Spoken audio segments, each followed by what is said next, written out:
কিনা, তারা পড়াশোনা করতে পারবে কিনা। একজন সাহাবী রাসূল সাল্লাল্লাহু আলাইহি ওয়াসাল্লাম এরপর কাকে রাসূল সাল্লাল্লাহু আলাইহি ওয়াসাল্লাম আবার বললেন, তোমার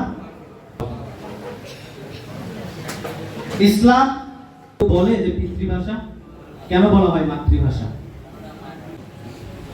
যে আমার বোনের দিকে আমি কিভাবে তাকাবো, ফোন করব, তাহলে আমি কখনোই রাস্তায় দাঁড়িয়ে আরেকজনের পরেও আমাদের মধ্যে নৈতিকতার বীজ বপন করা হয়।